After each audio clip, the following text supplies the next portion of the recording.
So, are you stuck with the topic that is called employee stock option plan? Oh no, it's a very easy concept. Employee stock option plan एक ऐसा offer है जो एक firm अपने employ को provide करती है at a very concessional rate. अब ये तो पता चल गया कि कंसेशनल रेट पे मिलता है, लेकिन क्यों मिलता है? ताकि उन एम्प्लॉयज को कंपनी कुछ सालों के लिए अपने पास रिटेन कर। अब ये तो समझ में आ गया होगा कि एम्प्लॉय स्टॉक ऑप्शन प्लान क्या है, लेकिन इसमें कुछ टर्म्स हैं, जैसे कि पहला एक टर्म है that is known as grant. So what is grant? Grant is a kind of offer which is given to the employee by the firm. To the employee by the firm, which is known as an offer.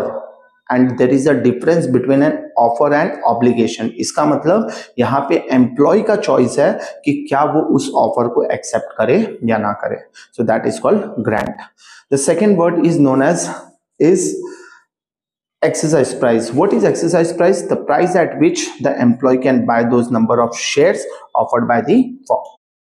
So here the offer is given to the employee, but there is one problem which is known as the vesting period. Vesting period is known as the waiting limit or a lock-in period, where after the completion of the time, then only the employee can exercise those offers. For example, there is an employee who is working from last 10 to 20 years and he is giving a better result to the firm. So company has decided to give him an option where he can be a part of the shareholder.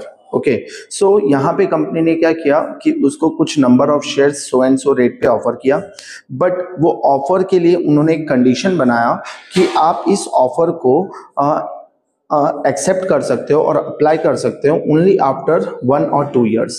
Okay, so ये जो 2 साल का lock in period होता है उसी को हम लोग कहते हैं वेस्टिंग पीरियड. ठीक है, and as soon as this vesting period ends, then the employee has the choice of 1 year to exercise those shares. So this is the total concept related to employee stock option